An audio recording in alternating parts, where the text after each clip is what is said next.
안녕하세요. 예수쟁이 신민수입니다. 오늘은 모든 갈등을 뛰어넘는 오직 예수 믿음이라는 주제로 말씀을 함께 나누도록 하겠습니다. 먼저 기도로 시작하겠습니다. 하나님 아버지 감사합니다. 오늘도 이렇게 말씀을 나눌 수 있도록 기회를 주심을 감사드립니다. 저희는 하나님 아버지께서 이 세상 족속으로 제자를 삼아 땅끝까지 복음을 전파하라는 이 위대한 사명을 받아들고는 결국 저희들의 삶에서 벌어지는 이 작은 갈등마저도 해결하지 못하고 전전긍긍하며 살고 있습니다. 하나님 아버지 저희들의 부족함을 용서하여 주시옵소서. 하나님 아버지 이 시간을 통해서 더욱 우리가 담대함을 얻고 성령 충만을 얻어서 이 세상에 담대하게 주님의 복음을 외칠 뿐 아니라 우리들의 삶에 잔재되어 있는 수많은 갈등들을 바라보는 그 해석을 달리하여서 담대하게 그 문제들을 해결하고 넘어갈 수 있는 그러한 성령의 지식을 갖기를 원하옵나이다. 이 모든 말씀 우리 주 예수 그리스도 이름 받들어 간절히 기도드리옵나이다. 아멘. 여러분, 우리들의 삶에서는 많은 갈등들이 일어납니다. 그 갈등의 원인이 무엇이겠습니까? 갈등의 처음의 초기 단계는 의견이 다르다는 것입니다. 왜 의견이 다를까요? 이해관계가 틀리기 때문입니다. 내가 그 문제를 바라보는 시각과 다른 사람이 문제를 바라보는 시각이 틀린 것입니다. 해결 방식이 틀린 것입니다. 이해관계가 틀린 것입니다. 그러니 이 이해관계가 틀리다는 것은 무엇을 의미하느냐? 결코 각자의 욕심이 틀리다는 것입니다. 나의 욕심이 틀리기에 그 문제를 바라보는 그 시각이 다른 사람과 같지 않은 것입니다. 이 세상에 욕심이 없는 사람이 어디 있겠습니까? 모두가 자기의 이권을 챙기려고 합니다. 그러니 욕심이 자라서 죄가 되고 죄가 장성한 즉 사망을 낳느니라. 성경 말씀처럼 우리는 그 결국에는 그 갈등의 중심에는 욕심이 들어가 있다라는 것을 우리는 이해해야 됩니다. 갈등이라는 것은 그 사람이 어떤 나쁘거나 아니면 성격이 나쁘거나 이래서 일어나는 것이 아니라 욕심이 있다는 그 중심을 이해해야 되는 것입니다. 참 지혜롭게도 상대방의 욕심과 나의 욕심을 적절히 정말 중재할 수 있다면 갈등이 없겠지요. 그러나 많은 사람들이 이러한 지혜가 없습니다. 그러므로 이 갈등은 처음에 욕심으로 시작했는데 나중에는 감정적인 선을 넘어서 이것이 어떤 적대적이라든가 미움으로 발전하여서 나중에는 살인으로까지 번지는 그러한 위험한 요소가 될 수 있는 것이 바로 이 갈등입니다. 자, 이 갈등을 성경 말씀에 해결 방안이 있을까요? 사람들에게 욕심이 이렇게 있고 이 욕심 때문에 일어나는 여러 사람들의 그 반응이 다 틀린데 이러한 악한 세상에서 욕심이 더욱 충전하여서 사람들이 서로 해치는 이런 세상에서 이것을 잠재울 수 있는 어떠한 지혜가 있을 수 있을까요? 네, 그렇습니다. 누가복음 14장 26절부터 27절에 보면 무릇 내게 오는 자가 자기 부모와 처자와 형제와 자매와 및 자기 목숨까지 미워하지 아니하면 능히 나의 제자가 되지 못하고 누구든지 자기 십자가를 지고 나를 쫓지 않는 자도 능히 나의 제자가 되지 못하리라. 이렇게 말씀하셨습니다.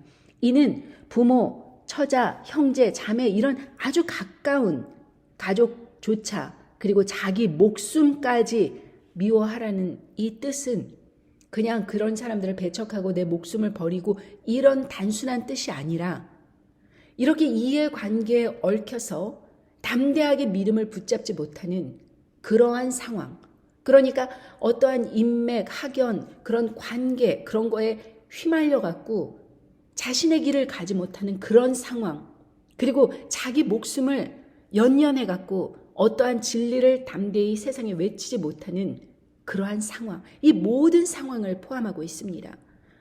부모, 처자식 먹여 살려야지 이런 것 때문에 내가 어떤 사회에서 어떤 정말 그것을 갖다가 밝혀야 될 입장에 있는 그런 속에서 그것을 발설을 하게 되면 결국에는 불이익을 당하게 되고 결국에는 해코지를 당하게 되는데 그 이런저런 일로 인해서 내가 침묵을 선택해버리는 그러한 상황도 포함할 수 있습니다.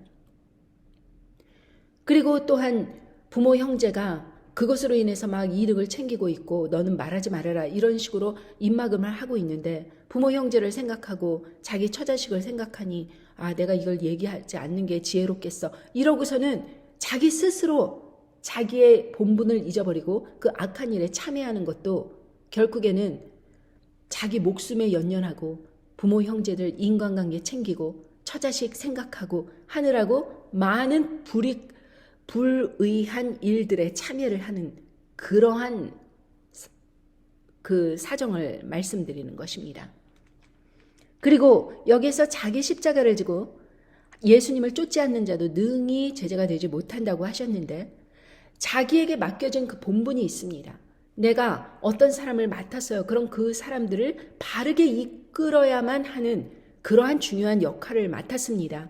나의 십자가요. 어떠한 악한 상황이 있다고 하더라도 그 일을 충분히 관철해내고 믿음으로 뛰어넘을 수 있는 그 담당해야 되는 그 책임감이 있는데, 그 책임감 그리고 그 도의, 예수님으로 맡은 사명, 이런 것을 그냥 집어내버려 던지고 그냥 신경 쓰지 않는 것입니다. 그건 내 일이 아니야. 내가 참견할 필요가 없어. 그 굳이 내가 담당해서 뭐해? 내가 왜 그런 귀찮은 일을 해야 돼? 그러면서 책임을 회피하는 것입니다. 이번에 이태원 참사가 벌어지면서 어떤 한 경찰서장의 그 행동이 주목을 받았습니다. 그 사람은 보고를 받고 나서도 계속해서 설렁탕을 꾸준히 드셨다는 거예요. 저녁에. 그리고 나서 그 이동하는 거리가 걸어서 10분 거리인데 그렇게 빨리 가서 현장에 가야 될 그런 상황에 있는 사람이 차로 이동을 하면서 그 꽉 막힌 주차장 같은 그 차 안에서 시간을 1시간이나 낭비를 하였고, 또 현장에 도착해서라도 바로 출동을 해서 사람들에게 지시를 하여서 사람들을 이렇게 오지 못하게 이쪽 저쪽 통행을 좀 이렇게 막고 이런 일에 참여를 하는 것이 아니라 그냥 옥상으로 올라가 버렸어요. 왜 올라갔느냐? 잘 보기 위해서입니다. 그 무슨 일이 일어나고 있나 구경하기 위해서요. 구경꾼이 된 거예요. 그 일을 담당해서 해결을 해야 될 사람이 그 일을 밑에 사람들에게 지시하고 상부에 보고를 하고 빨리 그 일을 훌륭하게 임무를 수행해야 될 사람이 그냥 근무 태만으로 그냥 살인 방조예요. 그냥 쳐다보만 보고 있는 것입니다. 자기의 권한을 이용해서 사람들에게 지시를 하면 그 밑에 사람들이 그 사람의 말을 따라서 그대로 수행해서 그러한 참사를 막을 수도 있는 상황에서 아무것도 하지 않고 시간을 계속해서 이리저리 낭비하다가 결국에는 구경꾼으로서 끝났다는 것입니다. 그런데 다만 이것이 이렇게 기가 막힌 일이 이 사람 혼자만의 일이겠습니까? 대한민국에서 많은 사람들이 어떤 일이 터지면은 자기 그룹을 형성을 합니다. 그리고 상대방을 지적질하고 맹비난을 하지요. 세월호 때도 그러지 않았습니까? 이번에도 마찬가지입니다. 아주 똑똑한 것 같이 수많은 말들을 하지만 결국에 자기가 책임지겠다라는 사람은 단 한 사람도 안 나타납니다. 대통령도 자기가 책임진다는 이야기 없고, 대통령도 자기가 사죄한다는 이야기 한마디도 없고, 그냥 남을 혼내기 바쁩니다. 밑에 사람 혼내기 바빠요. 이래갖고 무슨 일이 해결이 되겠습니까? 아무 일도 해결되지 않습니다. 이 세상에 누군가를 혼내고 지적질하고 그렇게 따지고 하여서 이 세상의 일이 해결된다면 왜 순교자들이 다른 나라로 가서 굳이 그 사람들에게 그 예수 그리스도를 알리겠다고 그 땅으로 들어가 순교를 하겠습니까?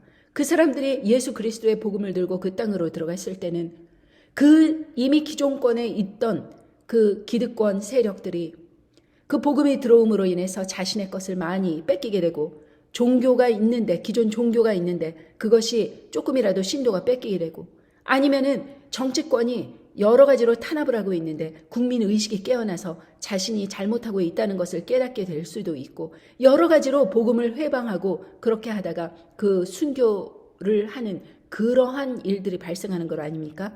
그 복음을 전하는 사람들을 처형대에 세우는 것입니다. 그래서 순교자의 피가 뿌려졌을 때 그 나라의 복음이 전파되듯이 말입니다.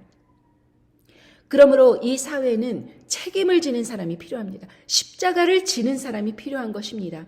그냥 처자, 형제, 자매, 부모 이런 거 생각하고 학연, 인연, 혈연 이런 거 생각하고 지역 감정 생각하고 온갖 것을 생각하고 자기 직업, 일심양명 그런 거 생각하고 그러다 보면은 아무것도 어떤 일도 할 수 없습니다. 담대하게 할 수 없는 것입니다. 그러니 여러분, 이 세상에 이렇게 담대하지 않은 그러한 사람들로 인해서 얼마나 많은 피해 사례가 있고 얼마나 많은 정말 그 악들이 활개를 치는지 대한민국은 정말 아무것도 해결되지 않고 계속해서 죄가 누적되고 그러한 악행이 누적되면서 지금의 오늘날의 대한민국이 된 것입니다. 제가 얼마 전 르포 다큐멘터리를 보았는데 거기에서 어떤 사람이 자신의 그 부인을 아이를 셋이나 낳고 그랬던 자신의 부인을 여러 번 수십 차례 그렇게 칼로 찔러서 죽였다는 것입니다. 이미 죽어있는 사람을 또 찌르고 분노를 폭발한 것이죠. 그럼 이것은 명백하게 잔인한 살인입니다. 이것은 어떠한 인간적인 그런 양심이 조금이라도 남아있는 사람의 그런 모습이 아니라 이것은 괴물, 이것은 정말로 사형을 시켜도 끝나지 않는 그러한 악한 사람입니다. 아마 사이코패스 중에서 점수를 매긴다고 하더라도 어느 누구에게도 뒤지지 않을 만큼 아주 강력한 사이코패스겠죠. 왜냐하면 수년간 함께 살아왔던 그 부인을 일말에 정말 그 어떠한 마음의 갈등도 없이 그렇게 수십 차례 그 사람을 갖다가 그렇게 칼로 찔렀다는 것은 그 사람의 성향을 보여주는 것 아니겠습니까? 사이코패스적인 성향을 보여주는 것인데 그 첫 번째 판사가 그 사례를 접하고 아이 셋이 있으니 아이를 키워야 된다. 또 반성문 썼으니 반성한 것이다. 이렇게 생각하고 양형을 적용하여서 8년뿐이 안 받았다는 것입니다. 이 8년을 감옥에서 그렇게 살고 나온 사람이 곧바로 베트남 여자를 얻었습니다. 그래서 베트남 여자랑 살다 보니 이 사람의 악한 면이 드러나서 이 베트남 여자가 자기 나라로 도망을 갔습니다. 그랬더니 이 도망간 부인을 찾아서 베트남으로 가서 그 여자를 굳이 찾아서 그 베트남 시골 지역까지 찾아 들어가 그 여자를 또다시 똑같은 방법으로 수십 차례 칼로 찔러서 그렇게 죽였다는 것입니다. 얼마나 기가 막힙니까? 첫 번째도 그러고 두 번째도 그러고 바로 감옥에서 나와서 전혀 회개가 안 된 상태에서 또다시 이렇게 범죄를 저지른 것입니다. 그렇다면 판사가 그 모든 상황을 봤을 때 이것은 상식이 있는 사람이라면 그리고 그것이 얼마나 피해자가 얼마나 많은 군데를 고통 속에서 찔려가며 죽었을 것을 생각한다면 어떤 형을 주어야겠습니까? 사형이라고 하더라도 누구나가 이해할 수 있을 것입니다. 그런데 이 사람을 똑같이 또 8년을 형을 내립니다. 양형을 그렇게 받은 것입니다. 그러니 이 사람이 또 8년 살다 나왔습니다. 나오자마자 전혀 반성의 기미가 없는 이 사람은 또 여자를 찾습니다. 똑같은 방식으로 그 여자를 또 살해합니다. 세 번째. 그러고 나서 이제 여론이 들끓으니까 이제는 좀 중형을 줬습니다. 그런데 항소를 했다고 하는군요. 그러니까 또 요번에는 뭐 여론이 이렇게 들끓으니까 또 예전같이 그렇게 하지는 못하겠죠. 그러니 이것만 보더라도 여러분 한국 사회는 법이 너무너무 여성과 아이들과 이런 약자들을 보호하지 못하는 법입니다. 그리고 판사들조차 자기의 업무가 너무 바쁘다, 너무 힘들다 이런 핑계로 골프 칠 시간은 있으면서 이러한 사례를 꼼꼼히 들여다볼 그런 시간조차 없다고 불평을 하면서 그냥 아무렇게나 그렇게 판결을 해버리고 그렇게 아무렇게나 판결해버린 그것이 다른 사람의 생명을 앗아가 버리는 것입니다. 요번에 여러 가지 참사를 지켜볼 때마다 저는 생각을 합니다. 왜 이 사람들이 이렇게 자기의 직분을 하지 않는가? 세금으로 낸 돈으로 그렇게 자기가 그 월급을 챙겨가면서도 왜 이렇게 국민에 대한 그러한 사명감이 없는가? 국민 안전에 대한 사명감이 없는가? 바로 자기의 십자가를 지지 않는 그러한 사람들로 가득 찼기 때문입니다. 그러니 한국 사회는 기독교 인구가 25%나 된다고 하는 것을 저는 믿지 않습니다. 세상에 그 바닷물 안에서도 소금이 0.1%만 있다면 그보다도 훨씬 적은 소금으로 그렇게 전체 바닷물이 그렇게 짠데 그래서 부패가 일어나지 않는데 이 한국 사회는 그렇게 0.1%도 안 되는 그러한 기독교 인구들이 없는지라 이 세상이 그렇게 썩어 들어가고 그렇게 악한 일이 계속해서 똑같이 일어남으로 인해서도 어느 누구도 시원하게 그것에 대해서 분명하게 갈등을 종식시키고 지나가는 사람이 없다는 것을 보면 정말 기가 막힌 그런 상황이 아닌가, 저는 그렇게 생각합니다. 여러분, 저는 여러분들의 삶에서 갈등이 일어날 수 있지요. 이 갈등이 욕심 때문에 일어날 수 있지요. 그러나 이 갈등을 어떻게 해결하느냐, 그것은 각 사람의 그 믿음에 따라서 틀립니다. 저는 두 명의 아주 신실한 크리스천들을 알고 있는데, A란 여성과 B란 여성의 믿음이 있다고 하지만 이 믿음으로 갈등을 해결하는 지혜는 틀리다는 것을 압니다. 결국에 이 지혜가 없다는 것은 믿음이 없다는 것이죠. A란 여성은 한국에서 대기업에서 일을 합니다. 명문대를 졸업하고 대기업에서 승승장구하면서 해외 출장을 다니면서 해외 홍보관으로 그렇게 많은 일을 하고 대기업의 회장까지도 그 사람의 이름을 기억해 줄 정도로 20대에 벌써 성공의 가도를 달리고 있었던 여성입니다. 이 여성이 미국으로 시집을 왔습니다. 미국의 시집이 부자이고 또 외아들이고 하니 상속권도 있고 이런 여러 가지 일들을 듣고 이런 정도면은 성공한 결혼이 아니겠는가 해서 미국으로 시집을 왔다는 것입니다.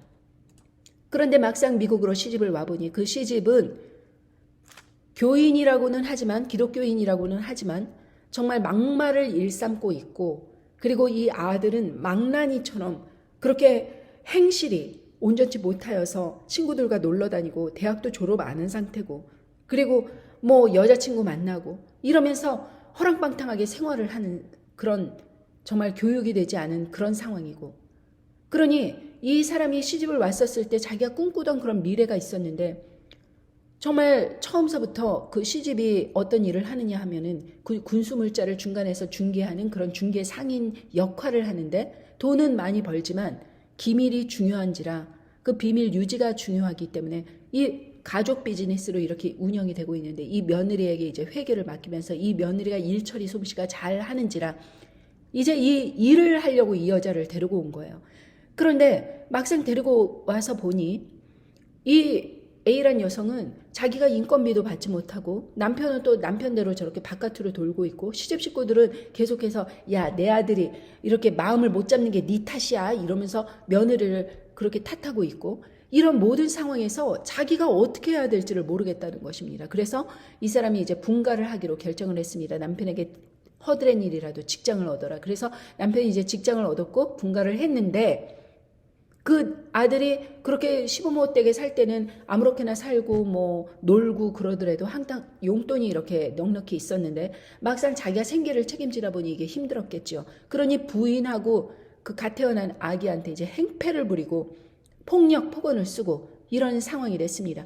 엎친 데 덮친 격으로 그 시부모도 가끔 가다가 찾아와서 문을 세차게 두드리면서 야, 빨리 문 열어, 이 X야 하면서 욕을 하고 바깥에서 행패를 부리고, 그런 상황에서 이 부인이 안에서 문 걸어 잠그고 울고 그런 상황이 이제 지속되면서 남편에게 말 못하고 시부모도 기댈 수 없고, 그러니 오갈 데도 없고 그런 상황에서 너무너무나 참담한 생활을 보냈다고 합니다. 남편이 폭력성이 어느 정도였냐 하면 그 아파트 바닥에다가 그 휘발유를 쫙 뿌리고 다 함께 죽자 그러면서 불을 지르려고 하고 그걸 또 말리고 울면서 말리고, 그러던 상황에서 이 부인이 이러지도 못하고 저러지도 못하고 그러다가 아이가 침대에서 떨어져서 병원을 가게 됐는데, 이 부인이 그 아이를 걱정해서 막 안고 다니면서 이러고 있는 와중에 남편은 술 먹고 병원에 와서 행패 부리고 누구 잘못이냐 이런 걸 따지고 있고, 그러다가 병원에서 쫓겨나고, 그러한 상황을 바라보니 이 밑도 끝도 없는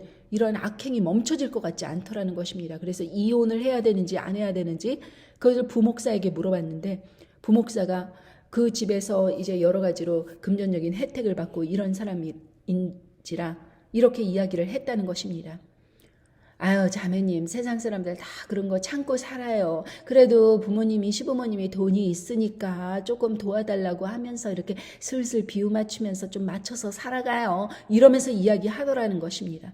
그러니 이것은 아무런 도움도 안 되고, 그리고 그러나 결국에는 그 목사의 말처럼 자기가 할 수 없이 그 비유를 맞추면서 그렇게 숨죽여 사는, 그래서 남편의 폭력을 그대로 방치하면서 그렇게 맞춰서 살아가는 그러한 삶을 살게 되었던 것입니다. 그런데 반면 이 B란 여성은 그 친정과 시집이 좀 문화, 교육 수준, 이런 게 많이 차이가 납니다. 그래서 친정 쪽이 좀 잘 살고 시부모 쪽이 좀 교육 수준도 낮고, 그런데 결혼을 하였는데 이 며느리가 믿음으로 항상 이렇게 잘 얘기를 하고 이런 식으로 하다 보니 남편이 점점 그 아내 쪽으로, 마음이 결혼하고 난 다음에 아내 쪽으로 가는 거예요. 그러니까 시부모가 계속 아들을 불러서 이렇게 며느리를 이런 식으로 교육하라. 너는 너무 걔한테 끌려다닌다. 이런 식으로 하면서 이제 아들을 위해주는 척 하면서 여자와 북어는 패야 된다. 그러면서 이 시 형제들과 부모가 자꾸 아들을 충동질하여서 시부모의 말을 잘 듣도록, 그래서 아들을 조종을 하여서 며느리를 자꾸 그 시집에 자꾸 끌어오면서 거기에서 더 연관돼서 벗어나질 못하도록 그렇게 자꾸 아들을 조종을 하는 것입니다. 아들이 집에 와서 폭력폭언을 저지르는데 매번 그 폭력폭언을 저지를 때마다 여자와 북어는 패야 된다. 이런 식으로 말을 하면서 목을 조른다던가 아니면 폭력을 행사한다던가 이러는 것을 이 여자가 들었을 때, 이 남자는 미국에서 어렸을 때부터 자랐는데 이런 말을 알아들을 수 있는 그러한 한국의 언어가 발달된 사람이 아닌데, 여자와 북어는 패야 제맛이 난다. 암탉이 울면 집안이 망한다. 이런 용어를 쓸 사람들은 시댁 식구뿐이 없다는 것을 깨닫고서는 이제 그 모임이 있었을 때 그 시 형제한테, 특히 시 아주버니한테 이렇게 노골적으로 이야기했다는 것입니다. 시 아주버니와 일만 갔다 오면 이렇게 폭력, 폭언을 저지르고 하는데 이것이 모두 시켜서 한 것인데 왜 자꾸 동생의 폭력, 폭언을 부추기는 것입니까? 왜 저를 학대하려고 하시는 것입니까? 이렇게 이야기를 하였더니 그 시 아주버니가 한다는 이야기가, 아니 때리는 사람이 잘못이에요? 맞을 짓을 하니까 때리는 것이지, 때리는 사람이 무슨 잘못이 있어요? 맞을 짓을 하지 말았었어야지. 이렇게 이야기를 하더라는 것입니다. 시부모도 그 말에 이렇게 수긍을 하면서 너가 잘못했다고 이런 식으로 이야기를 하니 이미 자기들이 그렇게 조종을 했다는 것을 이미 밝힌 셈 아닙니까? 그래서 결국에는 이제 남편만 상대할 것이 아니라 이것을 자기가 특단의 조치를 해야겠다는 생각을 했다는 것입니다. 그래서 그 부인이 지금 하신 그 말 반드시 후회할 날이 있을 것입니다 하고 행동으로 옮겼습니다. 남편이 폭력 폭언 저지를 때마다 경찰을 부르는 것입니다. 그러니 그 동양 남자들은 키도 작고 왜소한데 그 육척의 그런 아주 그냥 키가 장대같이 그런 큰 남성들이 군화를 신고 총을 갖고 이렇게 집 안으로 들어와서 그 중재를 하겠다고 오니까 얼마나 놀랍니까? 그러니까 몇 번을 그렇게 하니까 이제는 하지 않으려나 보다 이렇게 생각을 했는데 어느 날 시집에 갔다 와서 또 한 번 행패를 부리는데 이번에는 칼을 들이대면서 한번 죽어보라고 막 이러면서 위협을 하더라는 것입니다. 그래서 그 부인이 담대하게 이렇게 이야기했다는 것입니다. 내가 죽으면 나는 당신과 시집 식구들에게 복음 전도하다 죽었으니까 나는 순교하는 셈이 돼서 나는 예수님 옆에 천국에 가 있을 거야. 그러나 당신은 어떻게 되지? 내가 경찰을 3번이나 불렀으니 당신은 이제 살인 용의자 1번 순서로 그렇게 감옥에 가게 될 거고, 그렇게 되면 저 아이들은 어떻게 되지? 살인자의 아이로서 그렇게 살게 할 거야? 그렇게 이야기를 하면서 그 남편에게 너 감옥에 들어가면 그 문신색인 키 큰 그러한 남자들한테 강간당하며 살고 싶어?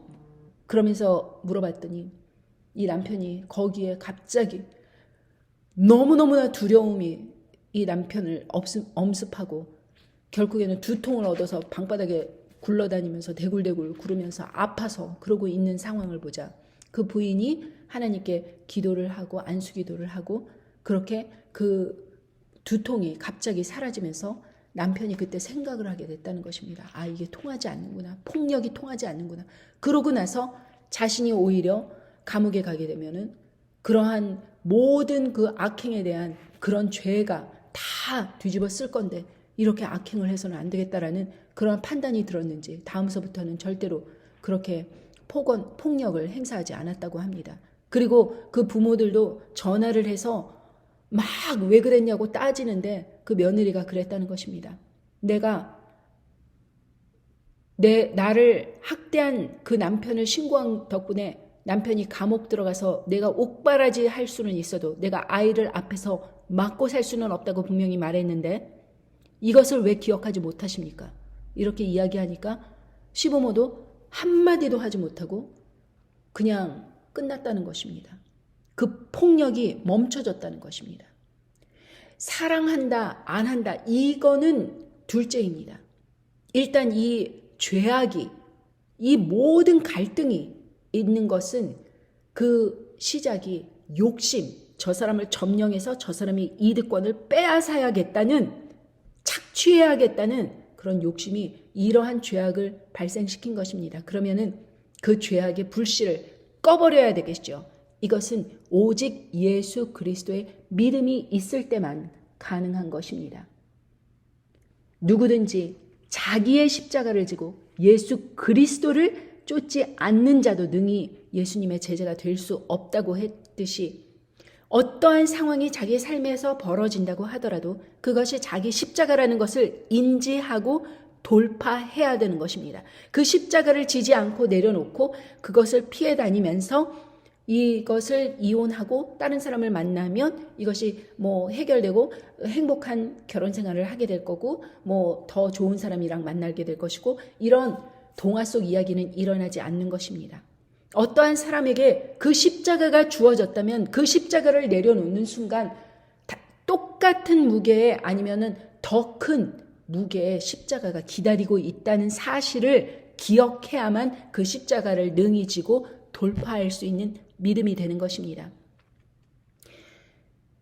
우리는 너무나도 많은 순간 우리가 져야 될 그 십자가가 정말 언젠간 사라지겠지라고 희망사항을 품고 살아가지만 우리가 믿음의 근육을 튼튼히 하기 위해서 또 예수 그리스도를 온전히 따른다는 것을 하나님 아버지께서 그렇게 그 십자가를 지는지 안 지는지 그 모양을 삶의 모양을 보시면서 하나님 아버지께서 그 구원의 문제를 그 십자가를 능히 지고 예수님을 따르는지 안 따르는지 그것을 보시기 원하는 것입니다.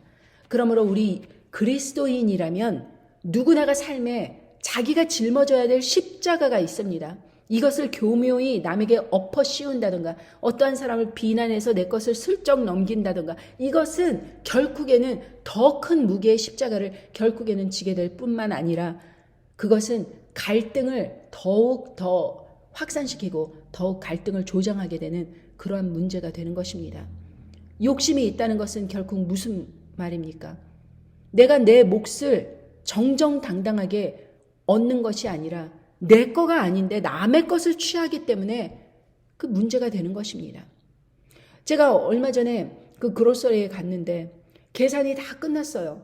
그런데 거기에서 계산이 안 된 게 하나 있었습니다. 근데 제가 잠시 이런 생각이 드는 것입니다. 그 사람이 다 계산을 하고 그렇게 해서 실수를 한 것인데 내가 그냥 가도 상관없지 않겠는가라는 생각이 잠시 들었지만 0.1초 들었지만 저는 이렇게 생각했습니다. 하나님께서 내가 이거를 통해서 어떻게 행동하시는지 하나님께서 보고 계신다. 저는 그것을 생각하고 그 물건을 돌려주면서 이거 계산이 안 됐다고 하면서 정직하게 돌려주면서 미안하다고 사과하고 나왔습니다. 한순간이라도 정말 하나님 아버지께서 나의 그 믿음과 정직과 그리고 나의 모든 그런 행동들을 보고 계신다는 것을 우리가 생각할진데 어떻게 감히 간음을 한다던가 어떻게 감히 남을 해코지한다던가 어떻게 감히 남을 살인할 생각을 한다던가 아니면 살인을 저지른다던가 어떻게 감히 그럴 수가 있습니까? 미국에서는 총기 구매가 자유인지라 아무나 총을 살 수 있습니다. 그리고 제가 아는 한국 분도 총을 40개나 집안에 두고 있다고 합니다. 침대 밑에도 있고 화장실에도 있고 여기저기 있다고 합니다. 제가 그것을 보고 놀란 것은 무엇이냐? 그 총을 갖고 있다는 것은 남을 위협할 수도 있다는 의미를 말하며 또 남을 살해할 수도 있다는 그러한 가능성을 품고 살아가는 것 아닙니까? 그러니 그 사람이 예수 그리스도를 믿는 사람일까요? 저는 총기 구매가 자유롭지만 저는 총을 사지 않습니다. 왜? 제가 죽임을 당할지언정 나는 남을 쏠 마음이 없는 것입니다. 나를 방어한다고 남을 총으로 쏴서 죽인다는 것은 저는 제 인생에서 상상할 수도 없는 일입니다. 저희 가족줄, 제 주변에서는 그런 사람이 없습니다. 그러니 총을 구매했다는 그 자체가 저는 그 의도가 이제 의심스러운 것입니다. 남을 해코지할 마음의 준비를 하고 살아가는 사람들이다. 그렇지 않습니까? 갈등은 결코 내가 죽어야지 내 안에 예수 그리스도께서 사심으로 인해서 더욱 담대하고 더욱 믿음으로 온전하고 그리고 끝까지 타협하지 않을 때 이 갈등이 끝나는 것입니다. 그 갈등의 최고봉은 순교입니다.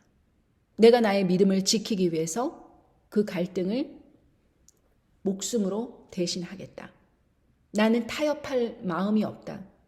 다른 건 다 몰라도 나는 예수 그리스도를 믿는 이 믿음을 타협할 마음이 없다. 그러므로 짐승 정부에게 우상 숭배를 하지도 않을 뿐만 아니라 짐승의 표를 받아들이지도 않겠다. 일단 결단하고 나오는 그런 사람들은 이 환난 시기가 다가온다고 하더라도 굶어 죽을지언정 아니면은 단두대에서 처형당할지언정 그 사람은 예수 믿는 믿음을 끝까지 지킬 수 있습니다. 그러나 그러한 각오가 아니고 이 갈등 속에서 그냥 소시오패스, 사이코패스 그런 사람들 피해 다니겠다. 그런 사람들 상종 안 하겠다. 그러니까 나는 이렇게 안전하게 그런 사람들 이리저리 피해서 다니겠다. 이것은 결국에는 믿음을 끝까지 지킬 수 없습니다. 왜? 다른 사람들이 신고하면 끌려가는데 그 끌려가는 중앙에서 그 사람이 아무리 뭐 소시오패스, 사이코패스 그런 사람들 잘 분별해서 사귀겠다고 자신이 결심한들 누군가가 여러분을 신고한다면 그게 무슨 소용입니까? 소시오패스, 사이코패스 능히 피해 다니면서 자신을 지켰다 하더라도 결국에는 믿음의 결정 순간에 오게 되는 것입니다. 예수 그리스도를 믿느냐? 아니면은 짐승 정부에게 우상 숭배에게 절하고 그냥 짐승의 표를 받아들이느냐. 그러므로 우리는 아마도 그 마지막 때를 대비해서 우리의 믿음을 끊임없이 연단하며 살아가는 사람들일지도 모릅니다. 많은 사람들이 갈등이 싫어서 좀 나에게 힘든 일을 시키는 사람, 나에게 어려움을 주는 사람, 나에게 복잡한 일들을 맡기는 사람, 귀찮은 사람, 그리고 껄끄러운 사람 다 이리저리 제거하고 그냥 겉도는 수박 겉핥기 그런 식의 신앙생활을 해오면서 교회 왔다 갔다 하면서 믿음이 있는 척 왔다 갔다 하면서 자신을 지켜왔을지 모릅니다. 그러나 끝에 가서는 결국에는 결단을 해야 되는 것입니다. 누굴 섬기는가? 그것에 대해서 말이죠. 그러니 예수님의 말씀처럼 자기 목숨까지 미워하지 아니하면 능히 예수님의 제자가 되지 못한다라는 것을 우리가 염두에 두고 생활한다면 이 갈등을 바라보는 시각이 달라질 것입니다. 이것이 바로 나의 십자가를 아는 순간 여러분들은 돌파하느냐 아니면 그것을 피해 다니면서 그냥 상종하지 않고 여러 가지 뭐 이혼한다던가 뭐 떠나버린다던가 관둔다거나 이런 것으로 해결할지 여태까지 여러분들은 쉬운 길을 택하셔 왔을 것입니다. 그러나 우리가 끝에 가서는 결국에는 쉬운 길을 택할 수는 없습니다. 그러니 여러분들께 남아있는 그 갈등, 여러분의 십자가 오늘 지시기를 바랍니다. 그 십자가를 잘 감당하고 그 삐란 여성처럼 잘 감당했을 때 하나님 아버지께서 주시는 상이 클 줄로 그렇게 믿습니다. 그 삐란 여성 지금은 정말 좋은 그런 갈등 없이 좋은 관계 속에서 그래도 많은 사람들과 웃으면서 살 수 있는 그러한 삶을 살고 있습니다. 오히려 그 갈등을 피해 다녔던 A란 여성은 저는 소식을 모르지만 정말 그 당시에도 그런 방식으로는 아무것도 해결하지 못하고 계속해서 그 문제들을 끌어안고 아무것도 해결하지 못하고 살았을 것입니다. 여러분 어떻게 하시길 원하십니까? 여러분들께서 지혜롭게 오늘을 사시기를 바랍니다. 감사합니다. 안녕히 계세요.